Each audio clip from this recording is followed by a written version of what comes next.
Creative ma'am Shalini ಚಾನಲ್ಗೆ ಎಲ್ಲರಿಗೂ ಸ್ವಾಗತ. ನನ್ನ ಹೆಸರು ಶಾಲಿನಿ ಅಂತ. ಇದು ನನ್ನ ಬ್ಲಾಗ್ ಚಾನಲ್. ಇವತ್ತಿನ ವಿಡಿಯೋನಲ್ಲಿ ಎಲ್ಲ ನಿಮ್ಮ ಕ್ವೆಶನ್ಸಿಗೆ ಆನ್ಸರ್ ಮಾಡುವಂಥ ವಿಡಿಯೋ. ತುಂಬ ದಿನದ ಮೇಲೆ ಮಾಡ್ತಾ ಇದ್ದೀನಿ. ತುಂಬಾ ಬ್ಯುಸಿಯಾಗಿಬಿಟ್ಟಿದ್ದೆ. ಹಾಲಿಡೇಸ್ ನಡೀತಿದೆ ಮಕ್ಕಳಿಗೆ. ಎಲ್ಲ ಕ್ವೆಶನ್ಸಿಗೆ ಆನ್ಸರ್ ಮಾಡೋಕ್ಕಾಗಿಲ್ಲ. ಸೊ ಆದ್ದರಿಂದ ಈ ವಿಡಿಯೋ ಮಾಡ್ತಾ ಇದ್ದೀನಿ. ನಿಮ್ಮೆಲ್ಲರಿಗೂ ಗೊತ್ತಿರೋ ಹಾಗೆ ಚಿಟ್ ಚಾಟ್ ವಿಡಿಯೋ, ನಿಮ್ಮೆಲ್ಲ ಕ್ವೆಶನ್ಸಿಗೆ ಆನ್ಸರ್ ಮಾಡುವಂತಹ ವಿಡಿಯೋನೇ ಚಿಟ್ ಚಾಟ್ ವಿಡಿಯೋ ಅಂತ ಕರೆಯೋದು. ಸೊ ಇವತ್ತಿನ ವಿಡಿಯೋನಲ್ಲಿ ಏನೆಲ್ಲ ಹೇಳ್ತಾ ಇದ್ದೀನಿ ಅಂದರೆ, ಒಬ್ಬರು ಕೇಳಿದ್ರು ನಿಮ್ಮ ಸ್ವಂತ ಮನೆನಾ ಅಂತ ಅಂದ್ಬಿಟ್ಟು. ಹೌದು, ಇದು ನಮ್ಮ ಸ್ವಂತ ಮನೆಯೇ. ಆಲ್ಮೋಸ್ಟ್ ಇವಾಗ ನಾವು ಇದನ್ನ ಬುಕ್ ಮಾಡಿದ್ದು ಲಾಸ್ಟ್ ಇಯರ್ ಮಾರ್ಚಲ್ಲಿ ಬುಕ್ ಮಾಡಿದ್ದು ನಾವು. ಈಗ ಆಲ್ಮೋಸ್ಟ್ 1 year ಕಂಪ್ಲೀಟ್ ಆಯಿತು. 1 year ಫ್ಯೂ ಮಂತ್ಸ್ ಆಲ್ರೆಡಿ ಆಗಿದೆ. 6 monthsನಲ್ಲೇ ಕಂಪ್ಲೀಟ್ ಮಾಡಿ ಕೊಡ್ತಾರೆ ಇಲ್ಲಿ ಮನೆಯೆಲ್ಲ. ನಾನು ಒಂದು ವಿಡಿಯೋನಲ್ಲಿ ನಿಮಗೆ ಹೀಗೆ ಸ್ಟಾರ್ಟ್ ಮಾಡ್ತಾರೆ ಮನೇನ, ಅದನ್ನು ಹೇಗೆ ಕಂಪ್ಲೀಟ್ ಮಾಡ್ತಾರೆ ಸ್ಟೆಪ್ ಬೈ ಸ್ಟೆಪ್ನ ನಾನು ಒಂದು ಸಪ್ರೇಟ್ ವಿಡಿಯೋ ಮಾಡ್ತೀನಿ. ತುಂಬಾ ಇಂಟ್ರೆಸ್ಟಿಂಗ್ ವಿಡಿಯೋ ಅದು. ಯಾರಿಗೂ ಗೊತ್ತಿರಲ್ಲ, ಯಾಕೆಂದರೆ ಇಲ್ಲೆಲ್ಲ ಹೋಲ್ ಮನೆ ವುಡ್ಡಲ್ಲಿ ಮಾಡ್ತಾರೆ. ಸೊ ಆದ್ದರಿಂದ ನಮಗೆ ಏನು ಅನ್ಸುತ್ತೆ, ಅಯ್ಯೋ ವುಡ್ಡಲ್ಲಿ ಮನೆ ಮಾಡ್ತಾರೆ, ಹೇಗಿರುತ್ತೋ, ಬಾಳಿಕೆ ಬರುತ್ತೋ. ನೀವು ಈಗ ನೋಡ್ತಾ ಇದ್ದೀರಲ್ಲ, ಇದು ವುಡ್ಡಲ್ಲಿ ಮಾಡಿರೋ ಥರ ಅನಿಸುತ್ತೆ? ಇಲ್ಲ ಅಲ್ವಾ, ಮಾಮೂಲಿ ಸಿಮೆಂಟಲ್ಲಿ ಮಾಡಿರೋ ಥರನೇ ಕಾಣಿಸುತ್ತೆ. ಆದರೆ ಆ್ಯಕ್ಚುಲಾಗಿ ಇದು ವುಡ್ಡಲ್ಲಿ ಮಾಡಿರೋ ಅಂತಹ ಮನೆಗಳು ಹೇಗಿರುತ್ತೆ ಅಂತ ತೋರಿಸ್ತೀನಿ ನಾನು ನಿಮಗೆ. ಯಾಕೆ ಅಂತಲೇ ನಿಮಗೆ ಕ್ವೆಶನ್ ಬರ್ಬೋದು ಕೆಲವರಿಗೆ, ವುಡ್ಡಲ್ಲಿ ಯಾಕೆ ಮಾಡಿದಾರಪ್ಪ ಅಂತ. ಇಲ್ಲಿ ಯಾಕೆ ಅಂದರೆ ಇಲ್ಲಿ ಎಕ್ಸ್ಟ್ರೀಮ್ ಕೋಲ್ಡ್ ಇರುತ್ತೆ, ಇಲ್ಲಾಂದರೆ ಎಕ್ಸ್ಟ್ರೀಮ್ ಹಾಟ್ ಇರುತ್ತೆ. ಕೋಲ್ಡ್ ಸೀಸನಲ್ಲಿ ಏನಾಗುತ್ತೆ ಅಂದರೆ, ವುಡ್ ಮನೆ ಇದ್ದರೆ ನಮಗೆ ವಾರ್ಮ್ ಫೀಲ್ ಆಗುತ್ತೆ. ಹಾಗೆ ಹೀಟರು ಜಲ್ದಿ ಹೀಟ್ ಆಗಿಬಿಟ್ಟು ಚೆನ್ನಾಗಿ ಮನೆಯೆಲ್ಲ ವಾರ್ಮ್ ಆಗಿಡುತ್ತೆ. ಇಲ್ಲ ಅಂತ ಅಂದರೆ ತುಂಬ ಚಳಿ ಆಗುತ್ತೆ, ಜಾಸ್ತಿ ಎಲೆಕ್ಟ್ರಿಸಿಟಿ ಬಿಲ್ ಬರುತ್ತೆ ಅಥವಾ ಗ್ಯಾಸ್ ಬಿಲ್ ಬರುತ್ತೆ ಹೀಟಿಂಗಿಂದ. ಆದ್ದರಿಂದ ಅದೊಂದು. ಹಾಗೆ ಇಲ್ಲಿ ಎಕ್ಸ್ಟ್ರೀಮ್ ಹೀಟ್ ಇದ್ದಾಗ ಜಲ್ದಿ ಮನೆ ಹೀಟ್ ಆಗಿಬಿಡುತ್ತೆ. ಕಲ್ಲಿನ ಮನೆ ಅಥವಾ ಬ್ರಿಕ್ ಮನೆ ನಿಮಗೆ ಗೊತ್ತಿರ್ಬೋದು, ಹೀಟ್ ಆಯಿತು ಅಂದರೆ ತುಂಬ ಟೈಮ್ ತೊಗೊಳುತ್ತೆ ಅದನ್ನು ಕೂಲ್ ಆಗೋಕ್ಕೆ. ಆದ್ದರಿಂದ ವುಡ್ ಅಂತ ಅಂದರೆ ಅಷ್ಟು ಬೇಗ ಹೀಟ್ ಕ್ಯಾಚ್ ಆಗೋದಿಲ್ಲ. ಆ ಹೀಟ್ ಕ್ಯಾಚ್ ಆದರೂ ನಾವು AC ಆನ್ ಮಾಡಿದ ತಕ್ಷಣ ಅದು ಜಲ್ದಿ ಕೂಲ್ ಆಗುತ್ತೆ. ಆದ್ದರಿಂದ ಜಸ್ಟ್ ಏನು ಅಂತ ಅಂದರೆ ರಿಸೋರ್ಸಸ್ನ ಸೇವ್ ಮಾಡೋದಕ್ಕೆ ಅಂತಲೇ ಇದು. ಇನ್ನು ಫ್ಯೂ ಪ್ಲೇಸಸ್ನಲ್ಲಿ ಏನು ಅಂತ ಅಂದರೆ, ಹರಿಕೇನ್ ಬರ್ತಾ ಇರುತ್ತೆ ಅಥವಾ ಟಾರ್ನೆಡೋಸ್ ಬರ್ತಾ ಇರುತ್ತೆ. ಆವಾಗೆಲ್ಲ ವುಡ್ ಮನೆ ನಮ್ಮ ಮೇಲೆ ಬಿದ್ದರೂ ಕೆಲವು ಟೈಮ್ ನಾವು ಸರ್ವೈವ್ ಆಗೋ ಚಾನ್ಸಸ್ ಇರುತ್ತೆ. ಬಟ್ ಆದರೆ ಕಲ್ಲಿನ ಮನೆಯೆಲ್ಲ ಬಿದ್ದು ಏನಾದ್ರು ಆಯ್ತಾನೆ ನಮಗೆ ಸರ್ವೈವ್ ಆಗೋ ಚಾನ್ಸಸ್ 0% ಇರುತ್ತೆ. ಅದೇ ಹಾಗೆಯೇ ಅದು ಕಟ್ಟೋಕೆ ತುಂಬಾ ಎಕ್ಸ್ಪೆನ್ಸಸ್. ಇಲ್ಲಿ labour charges expenses, raw materials expenses ಎಲ್ಲ ತುಂಬಾ ಕಾಸ್ಟ್ಲಿ ಇದೆ. ಆದ್ದರಿಂದ ಅದು ಕಟ್ಟೋದಕ್ಕೂ ನಮಗೆ ತುಂಬಾ ಖರ್ಚಾಗುತ್ತೆ. ವುಡ್ ಮನೆಗಿನ್ನ ಜಾಸ್ತಿ ನಮಗೆ ಕಲ್ಲಿನ ಮನೆ ಅಥವಾ ಅದು ಖರ್ಚಾಗುತ್ತೆ. ಇಲ್ಲಿ ತುಂಬಾ ಫಾರೆಸ್ಟ್ ಇರೋದ್ರಿಂದ ಅವ್ರಿಗೆ ವುಡ್ಡಿಗೆ ಏನೂ ತೊಂದರೆ ಇಲ್ಲ. ತುಂಬಾ ಚೆನ್ನಾಗಿ ಇವ್ರು ಮೇಂಟೈನ್ ಮಾಡ್ತಾರೆ. ಕಟ್ ಮಾಡಿದ್ರು ಹಾಗೆ ಅದನ್ನು ಪ್ಲ್ಯಾಂಟು ಮಾಡ್ತಾರೆ. ಇಲ್ಲಿ ಆ ಥರ ರೂಲ್ಸ್ ಇದೆ ಇಲ್ಲಿ. ಸೊ ಇದೊಂದು ಬಂದು ಫಸ್ಟ್ ಕ್ವೆಶನ್ ಆಗಿತ್ತು, ನಿಮ್ಮ ಸ್ವಂತ ಮನೆನಾ ಅಂತ ಅಂದ್ಬಿಟ್ಟು. ಹೌದು, ನಮ್ಮ ಸ್ವಂತ ಮನೆ. ಹಾಗೆ ಎಷ್ಟಾಗಿತ್ತು ಅಂತ ಕೇಳಿದ್ರು ಒಬ್ಬರು. ನಿಜವಾಗ್ಲೂ ನನಗೆ ಅಷ್ಟು ಡೀಟೇಲ್ಸ್ ಗೊತ್ತಿಲ್ಲ. ನನ್ನ ಹಸ್ಬೆಂಡ್ ಅದೆಲ್ಲ ನೋಡ್ಕೊಂಡಿದ್ದು.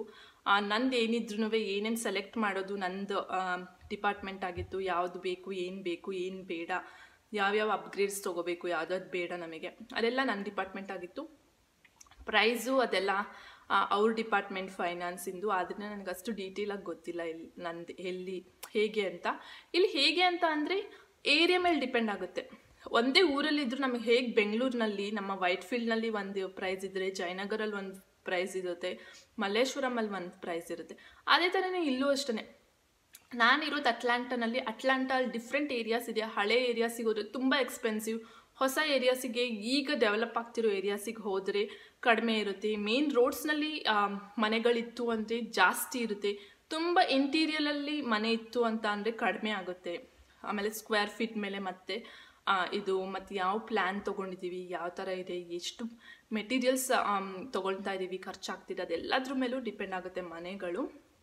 ಮತ್ತು ಡಿಫ್ರೆಂಟ್ ಸಿಟೀಸಿಗೆ ಹೋದರೆ ಡಿಫ್ರೆಂಟ್ ಪ್ರೈಸ್ ಬರುತ್ತೆ. ನ್ಯೂಯಾರ್ಕ್ ಅಂತ ಹೋದರೆ ಅದು ತುಂಬ ಎಕ್ಸ್ಪೆನ್ಸಿವ್.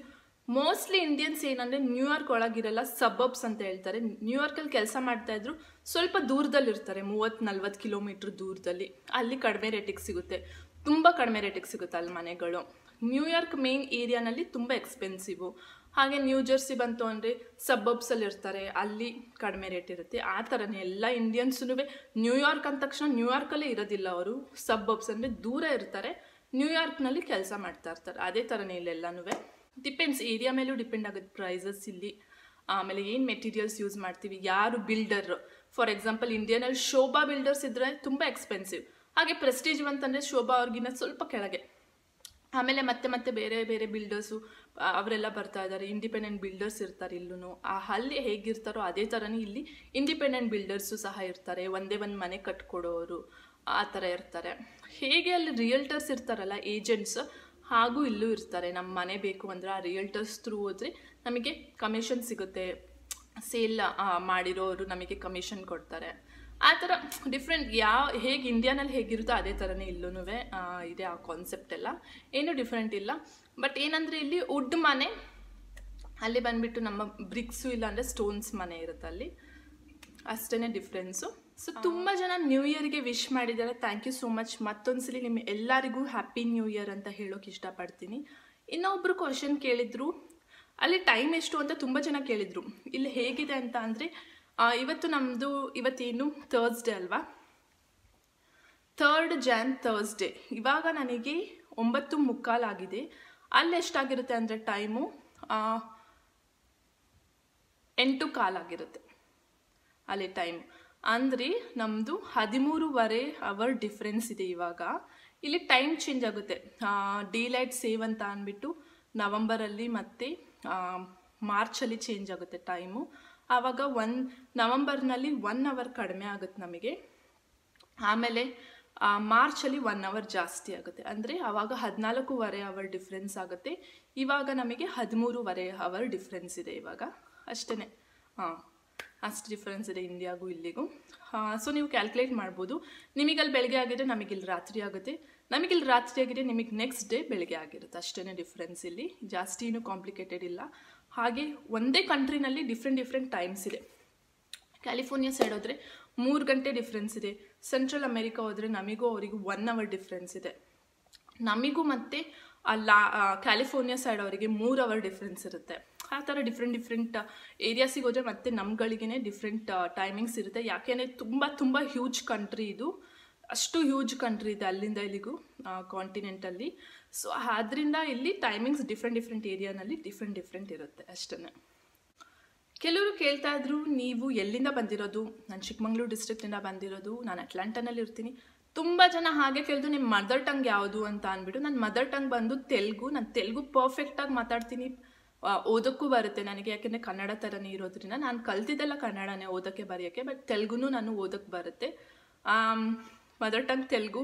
ಬಟ್ ಸ್ಟಿಲ್ ನಾನು ಯಾಕೆ ಕನ್ನಡದಲ್ಲಿ ಮಾಡ್ತಾಯಿದ್ದೀನಿ ಅಂತ ಅನ್ಕೋಬಿಡು. ಕನ್ನಡ ಅಂದ್ರೇ ನಂಗೆ ತುಂಬ ಇಷ್ಟ ತೆಲುಗುಗಿನ್ನ. ನಾನು ಹುಟ್ಟಿ ಬೆಳೆದಿರೋದು ಕರ್ನಾಟಕದಲ್ಲೇ ಆಗಿರೋದ್ರಿಂದ ನಾನು ಕನ್ನಡದಲ್ಲೇ ಮಾಡಬೇಕು ಅಂತ ಇಷ್ಟ ಇತ್ತು. ಅದಕ್ಕೋಸ್ಕರನೇ ನಾನು ಕನ್ನಡದಲ್ಲಿ ಮಾಡ್ತಾ ಇರೋದು. ಹಾಗೆ ನಾನು ತೆಲುಗುನಲ್ಲಿ ಮಾಡ್ಬೋದಿತ್ತು. 10 to 11 crores ಜನ ಇದ್ದಾರೆ, ಜಾಸ್ತಿ ವ್ಯೂವರ್ಸು ಬರ್ತಾಯಿದ್ರು, ಮಾಡ್ಬೋದಿತ್ತು. ಬಟ್ ಸ್ಟಿಲ್ ಅದೇ ಹೇಳ್ತಾ ಇದ್ದೀನಲ್ಲ, ನಂಗೆ ಕನ್ನಡನೇ ಇಷ್ಟ ಆಗಿರೋದ್ರಿಂದ ನಾನು ಕನ್ನಡದಲ್ಲೇ ಮಾಡ್ತಾ ಇದ್ದೀನಿ. ಇಷ್ಟ ಆಗಿ ಮಾಡ್ತಿರೋದು ಯೂಟ್ಯೂಬ್ನ. It's like a stress buster ಅಂತಲೇ ಹೇಳ್ಬೋದು ಅನಿಸುತ್ತೆ. ಡೈಲಿ ಮಾರ್ನಿಂಗ್ ಎದ್ದಾಗ ನನಗೆ ಏನಾದರೂ ಮಾಡಬೇಕು, ಏನಾದರೂ ವೀಡಿಯೋ ಹಾಕಬೇಕು ಅಂತ ಏನೋ ಇಷ್ಟ ಆಗುತ್ತೆ, ಆದ್ರಿಂದಾನೇ ಮಾಡ್ತಾ ಇರೋದು.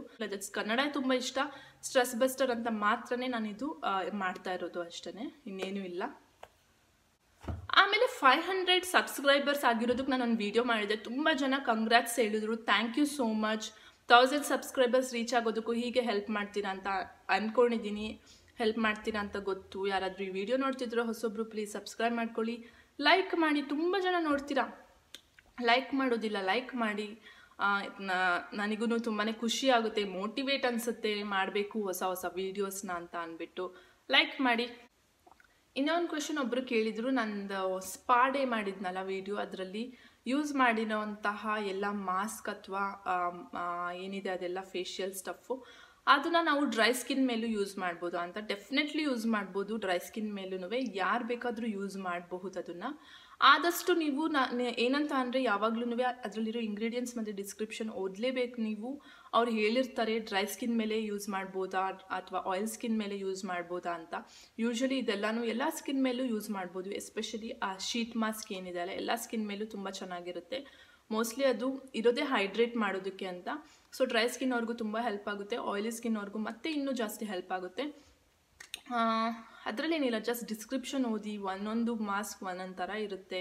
ನಾನು ಯೂಸ್ ಮಾಡಿರೋಂಥ ಮಾಸ್ಕ್ ಎಲ್ಲರೂ ಯೂಸ್ ಮಾಡ್ಬೋದು. ಎಸ್ಪೆಷಲಿ ಅದು ಆ್ಯಂಟಿ ಏಜಿಂಗಿಗೆ ಅಂತ ಇರೋದು, ಅಂದರೆ ಸ್ಕಿನ್ ಎಲ್ಲ ಸುಕ್ಕಾಗ್ತಾ ಇದ್ರೆ, ಏಜ್ ಆಗ್ತಾ ಇದ್ರೆ ಅಂಥವರಿಗೆ ಅಂತ ಇರೋದು. ಮತ್ತು ಇನ್ನೊಂದು ಏನು ಹೇಳೋಕೆ ಇಷ್ಟಪಡ್ತೀನಿ ಅಂದರೆ, ಆ್ಯಂಟಿ ಏಜಿಂಗ್ ಸ್ಟಫ್ನ ನೀವು ಆದಷ್ಟು ಜಲ್ದಿ ಇವಾಗ ಸ್ಟಾರ್ಟ್ ಮಾಡಿ. ಯಾಕೆ ಅಂತ ಅಂದರೆ, ಮುಂಚೆ 40 ವರ್ಷ ಆದಮೇಲೆ ಏಜಿಂಗ್ ಸ್ಟಾರ್ಟ್ ಆಗ್ತಾಯಿತ್ತು, ಅಥವಾ ಸ್ಕಿನ್ನಿನ ಪ್ರಾಬ್ಲಮ್ ಸ್ಟಾರ್ಟ್ ಆಗ್ತಾಯಿತ್ತು, ಸುಕ್ಕಾಗೋದು ಸ್ಟಾರ್ಟ್ ಆಗ್ತಾಯಿತ್ತು. ಈಗ 20 ಇಯರ್ಸ್ ಅವರಿಗೂ ನೀವು ತುಂಬಾ ಪ್ರಾಬ್ಲಮ್ಸ್ನ ಫೇಸ್ ಮಾಡ್ತಾ ಇದ್ದಾರೆ. ಅದರಿಂದ ಆದಷ್ಟು ಜಲ್ದಿ ಯೂಸ್ ಮಾಡಿದ್ರೆ ಆ್ಯಂಟಿ ಏಜಿಂಗ್ ಎಲ್ಲ ಇಂಗ್ರೀಡಿಯೆಂಟ್ಸ್ ಇರೋದು ಅಥವಾ ಕ್ರೀಮ್ಸ್ ಇರ್ಬೋದು, ಅವೆಲ್ಲನೂ ತುಂಬಾ ಹೆಲ್ಪ್ ಆಗುತ್ತೆ ಅಂತ ಹೇಳ್ತಾ ಇವತ್ತಿನ ವಿಡಿಯೋನ ಮುಗಿಸ್ತಾ ಇದ್ದೀನಿ. ಮತ್ತೆ ಇನ್ನೊಂದು ವಿಡಿಯೋನಲ್ಲಿ ಸಿಗೋಣಂತೆ. ಹಾಗೆ ಏನಾದರೂ ಕ್ವೆಶನ್ಸ್ ಇದ್ದರೆ ಈ ವಿಡಿಯೋ ಕೆಳಗೂ ನೀವು ಹಾಕ್ಬೋದು. ಆ ಕ್ವೆಶನ್ಸ್ನ ನಾನು ನೆಕ್ಸ್ಟ್ ವೀಕ್ ಚಿಟ್ ಚಾಟ್ ವಿಡಿಯೋನಲ್ಲಿ ಆನ್ಸರ್ ಮಾಡ್ತೀನಿ ಅಂತ ಹೇಳ್ತಾ ಇವತ್ತಿನ ವಿಡಿಯೋನ ಮುಗಿಸ್ತಾ ಇದ್ದೀನಿ. Thank you so much. ಹೀಗೆ ಸಪೋರ್ಟ್ ಮಾಡ್ತಾ ಇರಿ.